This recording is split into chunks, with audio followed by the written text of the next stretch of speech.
The PSP is a majestic handheld, and like any other handheld and even console, of course, they have their exclusives that were released only in one country. In the case of the PSP, it has a lot of games that are Japan exclusive, sadly, and one of those games had to be tied to an anime that I actually enjoyed a lot. Up until when they butchered it with the final episodes. That anime would be Toriko. Surely enough, Toriko needed a few games, obviously, and it got 2 of those on the glorious PSP before it got 3 more games on the 3DS. Let's jump into the first game of the franchise called Toriko Gourmet Survival, developed by Natsume and published by Bandai Namco in 2011. Well, I would call it an action game with RPG elements. You start your story with the titular hero, Toriko, as so-called gourmet hunter and one of the 4 heavenly kings, always in search for new ingredients around the world. Just by looking at him, you see that he is strong as hell, and yes, also inspired by Son Goku. But of course he has to be strong as hell, since he has to fight some of the strongest monsters his world has to offer in search for the most amazing ingredients to complete his own 7-course menu. He is accompanied by Komatsu and Teddy, both of which have their duties during battle in the game, but I will get to that later. During his journey, he meets 2 of his buddies again that join him periodically. Those 2 are Coco and Sunny, also 2 gourmet hunters and heavenly kings that have trained with Toriko since they were kids. But I would rather recommend you watch the anime, or better yet, read the manga for more details. It's worth spending the time if you like shonen action and a lot of adventure. And yes, I would say that Toriko is adventure done right. So, let's tackle one thing after another, and since I start with a vague story from the manga and anime, let's continue with the one presented in this game. From what I understand, the story in the game is not canon. But if it were canon, I would say it would play somewhere shortly before the end of the Regal Mammoth arc, based on the fact that Zebra, the 4th Heavenly King, isn't even in the game, and that the final main boss in Layer 6 is Starjun as a GT Robo. A GT Robo is a remotely controlled robot that go on missions instead of its mastermind. Another hint is that Toriko can only learn up to 10 Kugi Punch, which is also the same amount he learned when he fought Starjun's GT Robo in Regal Mammoth arc. But as I stated, I don't think the story here is canon at all. The story here is that Toriko and his crew find a new island that begs to be explored. Trying to do so, he has to go through all 5 layers of the island. Sure, there is layer 6, but that layer is mainly reserved for the main final boss, Starjun's GT Robo, so it's barely a layer at all. Now, there might be far more details spoken of or something, but since I couldn't really understand what the characters were on about, I can't be sure about the story here. But let's be honest, for something like Toriko you don't need much more than this. Just throw him onto an island, let him explore, defeat monsters, collect and find unique ingredients, and there you go. Now let's jump onto the characters. Toriko is obviously here as your main hero, and his main skill is his Kugi Punch. A special attack that when used, it acts as if Toriko used nails against enemies, and the higher the level and special bar are, the more nails he will use. Sadly though, we won't see much of his fork and knife attacks. Then we get to see and play as Coco once in layer 2. He uses poison as his special ability. Around the same time you will also meet Sunny as well, and his hair is his ability. So most of his attacks depend on his hair, and just like Toriko himself, both Coco and Sunny are part of the 4 Heavenly Kings. The 4th king would be Zebra, but he doesn't appear in the game at all. You will be able to use Coco and Sunny occasionally during the story, either on their own or with Komatsu as support. You can also unlock the free mode, so you can explore the island to your heart's satisfaction, and here you can play as Coco and Sunny all you want. Yes, also choose if you want Komatsu or Teddy as support characters. Now we have Komatsu, a gourmet cook that met Toriko very early on in the anime or manga and turned into his chef partner. He is the one that cooks the ingredients Toriko finds during his journeys and transforms them into delicious meals. While Komatsu runs around with Toriko, he doesn't fight at all. The only thing he does during the journey is collect the ingredients that defeated enemies leave behind. Sure, while you, the player, could do that yourself with Toriko, technically, it actually helps that Komatsu does that for you. And don't worry, he does not die, so you don't need to take care of him. Komatsu is also able to cook on the fly with the ingredients Toriko has already found. Then there is Toriko's pet called Teddy. He also follows you around in certain missions when Komatsu himself can't. But unlike Komatsu, Teddy actually fights alongside you, and yes, he can help quite a bit. Not only that, but Teddy can find hidden items as well. Don't worry though, Teddy also cannot die. And while the AI for both Komatsu and Teddy isn't perfect, since sometimes they get stuck on something or Komatsu for some reason does not collect the ingredient, for the most part though, it's fairly fine.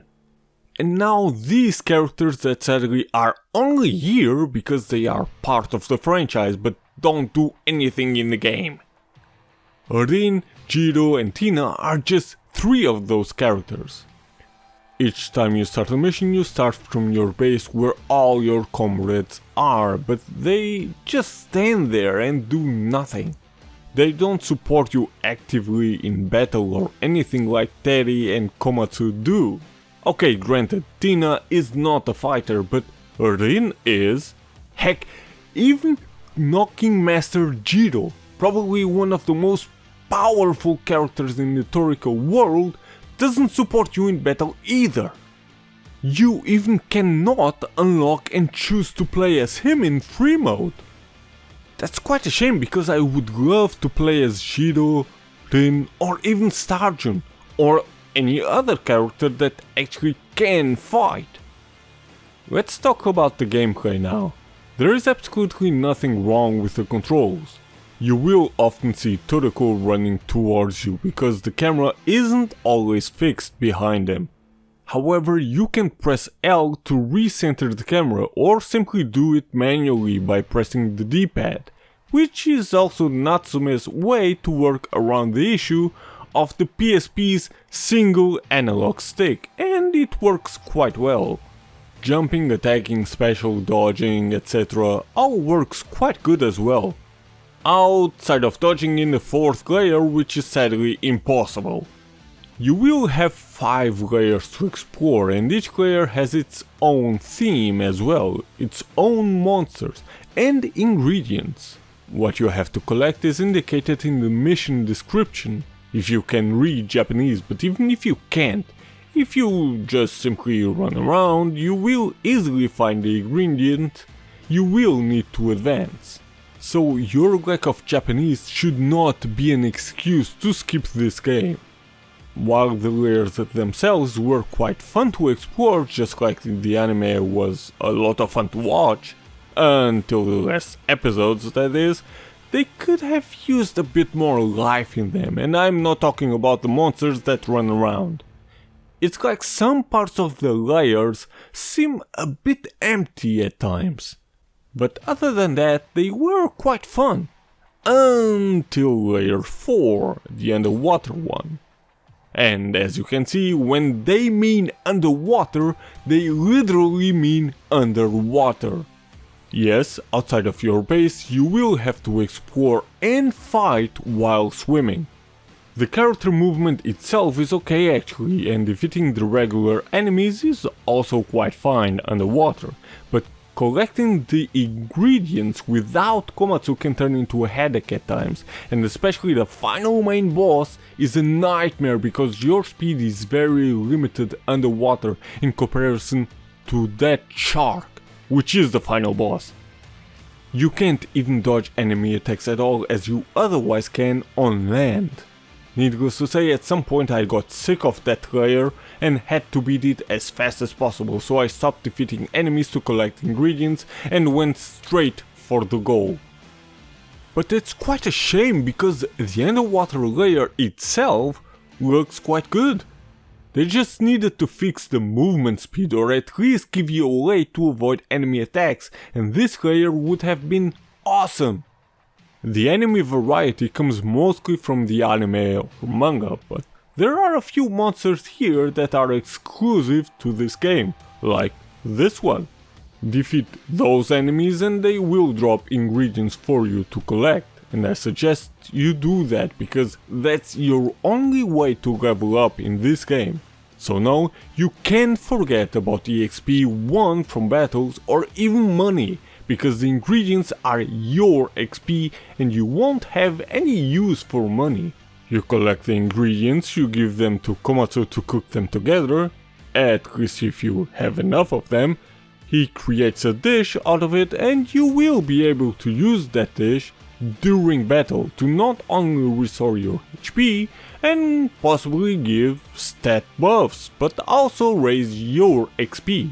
Yes, that is the only way to level up, and honestly, while different, it's not a bad system. Because what it ultimately does is it encourages you to search for new ingredients, not fight the same enemies over and over and over again, and keeps the variety alive. And seeing how the game tends to be rather easy overall, you won't need to level up all that much anyway. I've beaten the story with Toriko at level 28, while the final boss, Starjun's GT Robo, was at level 45 and I had to defeat him 2 times in a row.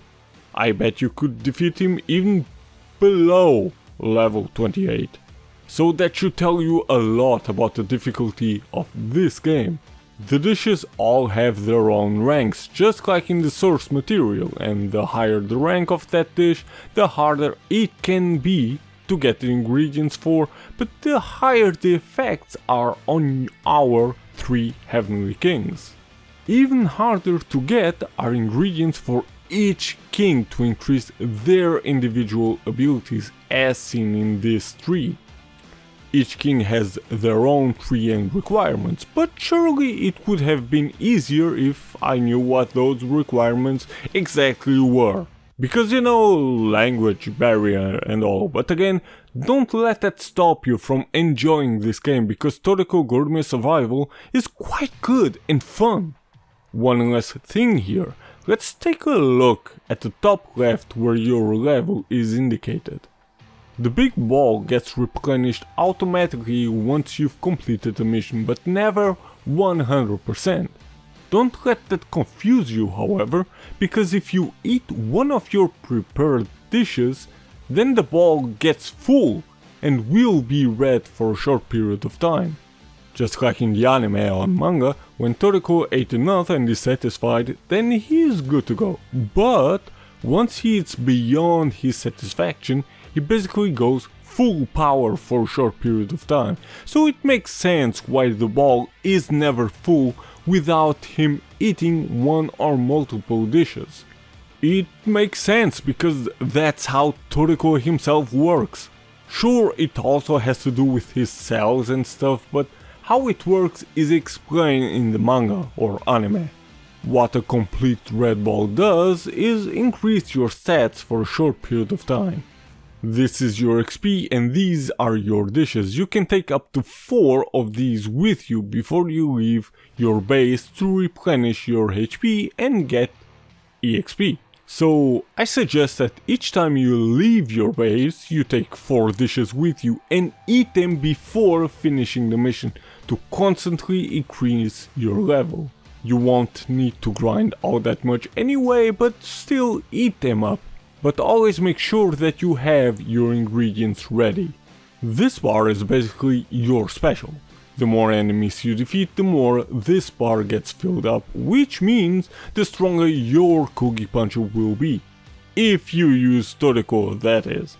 However, notice how the bar goes down if you do nothing.